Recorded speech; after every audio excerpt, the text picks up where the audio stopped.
इन digital Marathi, जनतेच्या हक्काचं व्यासपीठ। राहुल गांधी यांनी स्वतःला अशा जागी आणलाय की जेव्हा चीनने भारत भूमीवर अतिक्रमण करण्याचा प्रयत्न केला त्याच वेळेस त्यांनी चीनसोबत गुप्त बैठका केल्या। चीनकडून त्यांना राजीव गांधी फाउंडेशनला किती डॉलर दिले गेले याचे उत्तर त्यांनी दिले नाही। ते परदेशात जाऊन देशाला बदनाम करीत आहेत। लोकांनाही त्यांचे खरे रूप कळाले असल्याची खरमरीत टीका केंद्रीय मंत्री अनुराग ठाकूर यांनी उल्हासनगर दौऱ्यादरम्यान केली।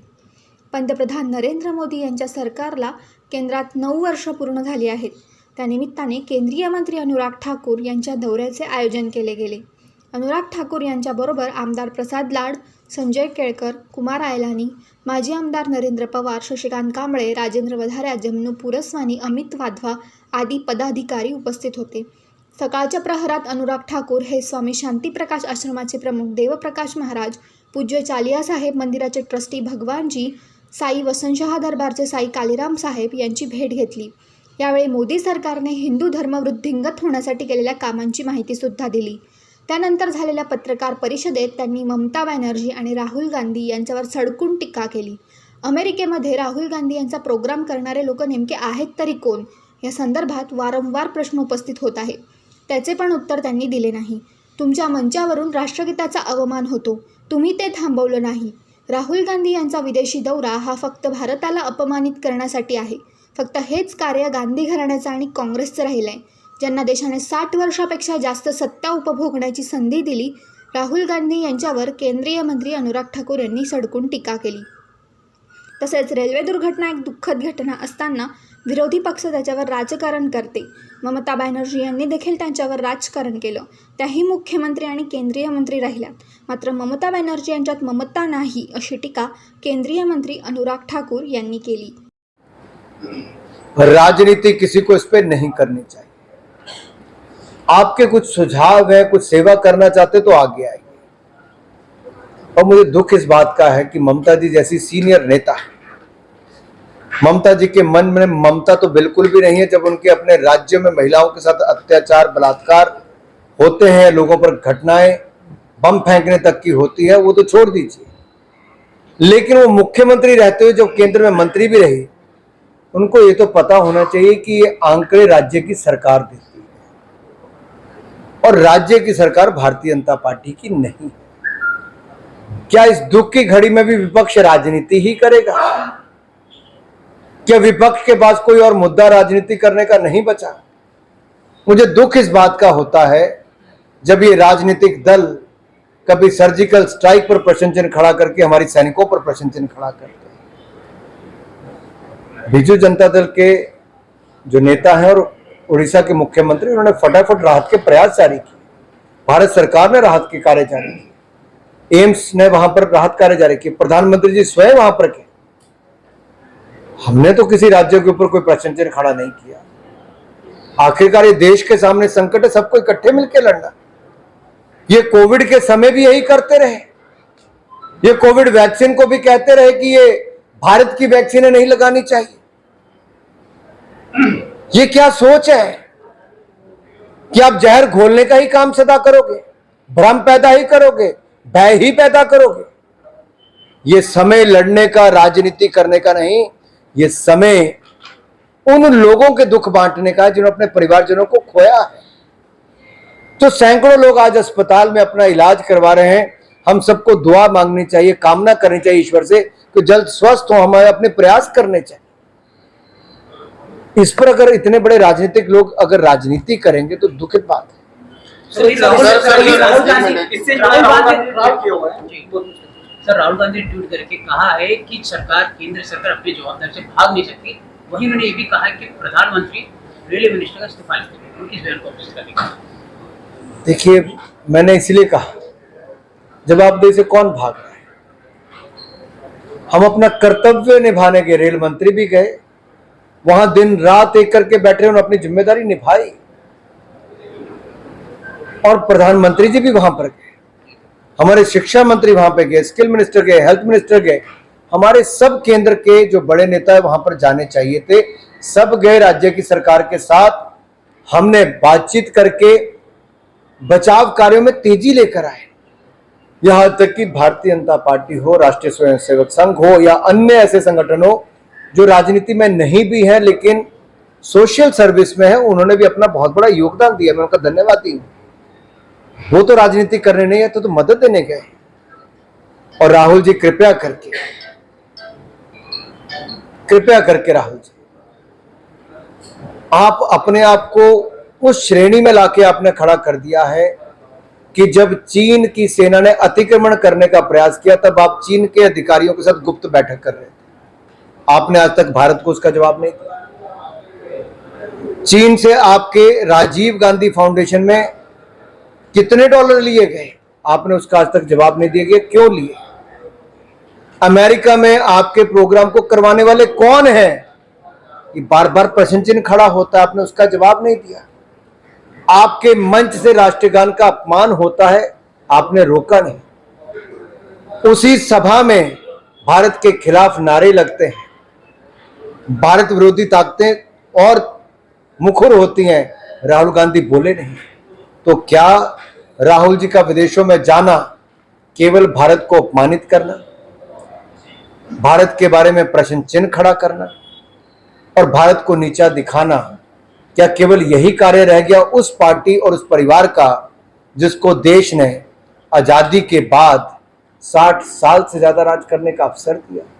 इससे बड़ा दुर्भाग्य देश का क्या होगा कि इनके लिए परिवार ही सब कुछ है, देश कुछ नहीं। सर आपने एक चाय के मुद्दे पर इस तरीके से देखते हैं, कहा कि जिस तरीके से जो गांधी क्या राहुल गांधी जी जो विदेश में जाके इस तरीके से वक्तव्य कर रहे हैं, भारत की छवि बिगड़ रही है। ब्रजभूषण के मामले में ओलंपिक अंतर्राष्ट्रीय समिति ने अपना स्टेटमेंट दिया है जिसमें उन्होंने कहा है कि जो भारतीय पहलवानों के साथ हुआ है वो काफी निंदनीय है और इसके ऊपर जो है कड़ी जांच होनी चाहिए। तो जिस तरीके से पहलवानों के साथ, स्पोर्ट्स लोगों के साथ हो रहा है, तो इससे छवि नहीं खराब हो रही भारत की? देखिए, दो बातें आपको समझनी चाहिए।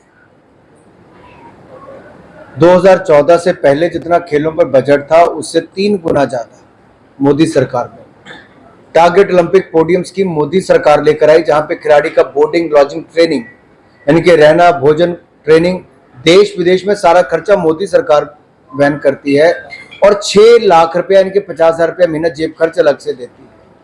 और 3,000 करोड़ के खेलों के नए बड़े प्रोजेक्ट बन रहे हैं जहां पर सुविधाएं बन रही हैं। 1,000 खेलो इंडिया सेंटर पूरे देश भर में बनाए जा रहे हैं। 450 नए कोचेज रिकॉर्ड एक समय के अंदर रखे गए हैं। खिलाड़ियों को सुविधाएं भी और सम्मान भी पहले से और मनोबल भी बढ़ाने का काम किया गया।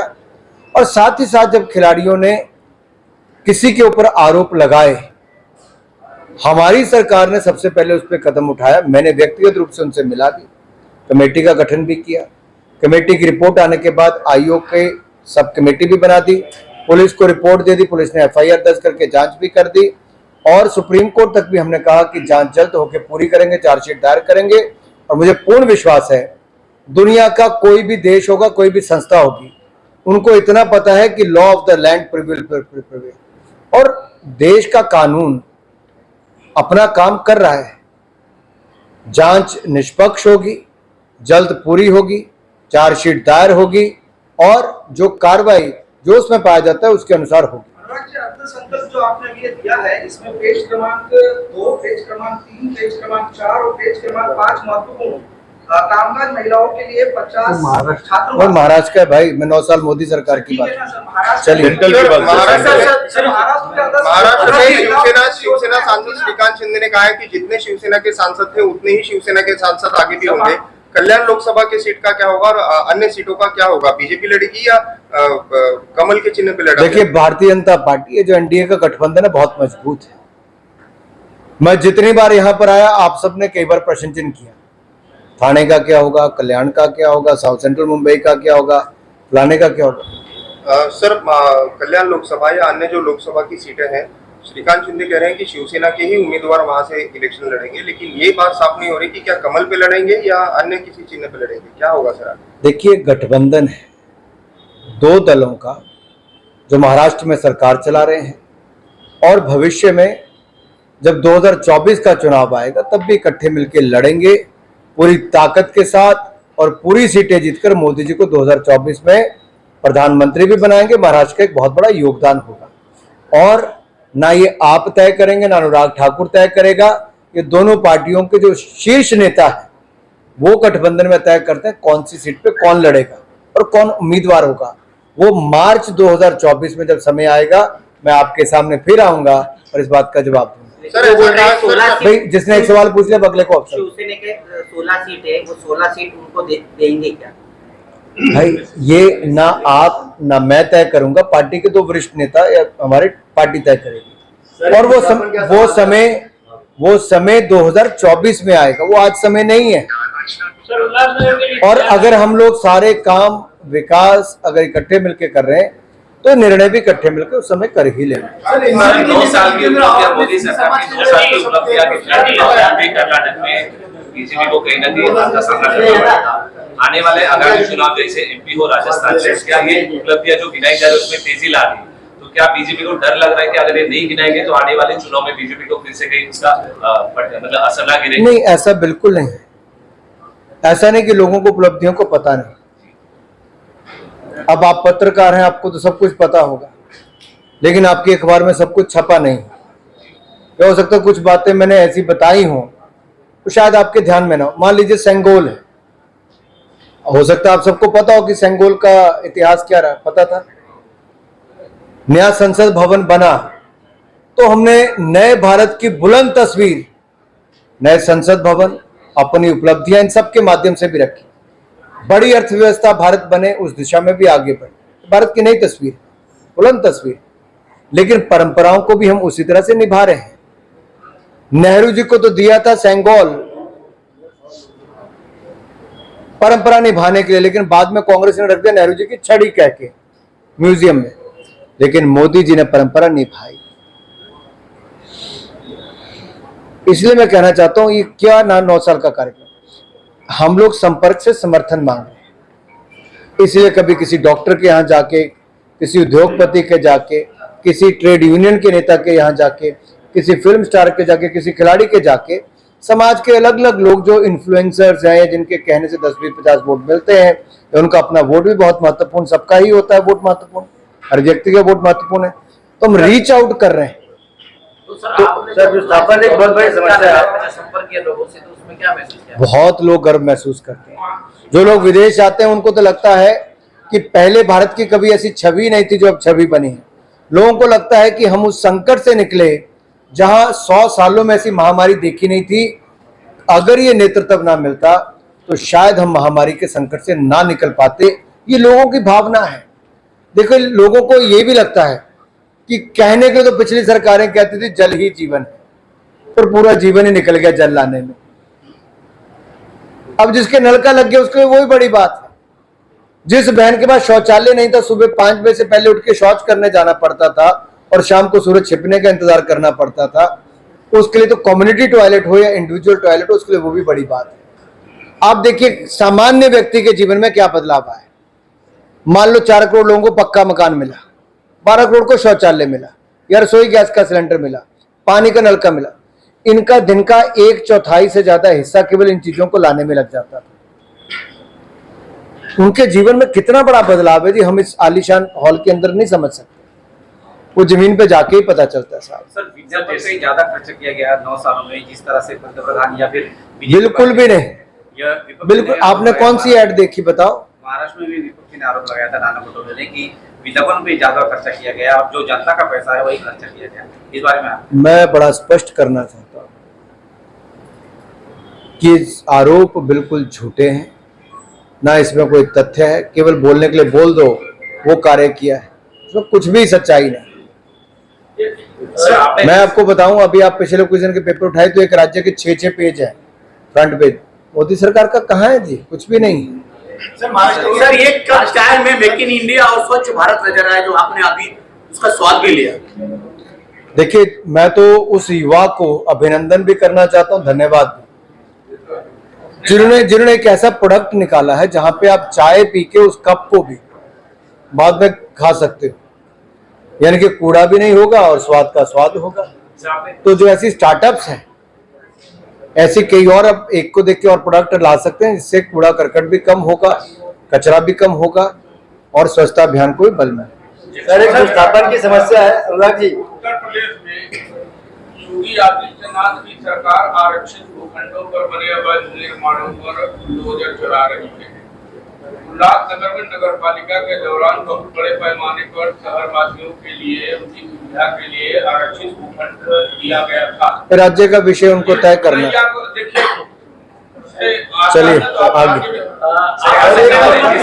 विस्थापन की समस्या है।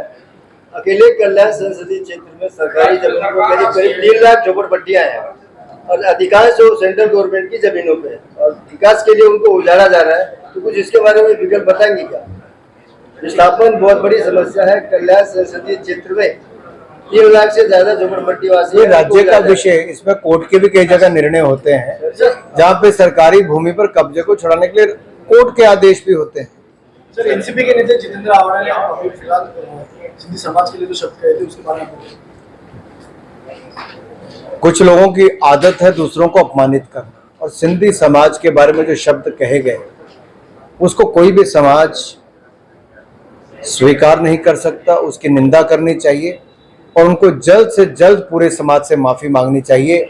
बड़बोलापन कई बार भारी पड़ता है और मुझे लगता है वो जल्द माफी मांगेंगे। कहीं ऐसा ना हो जैसा राहुल गांधी जी ने भी पूरे ओबीसी समाज के बारे में टिप्पणी की और फिर जब कोर्ट ने मौका भी दिया तो वहां पे माफी नहीं मांगी और फिर सदस्यता चली गई, और सदस्यता जाने के बाद भी बाकियों को भी सदन में नहीं बैठने दिए, बहाने बनाए कि सदन ना चलने दो। अब नया संसद भवन बना तो वहां बहिष्कार के बहाने नहीं चला दिए।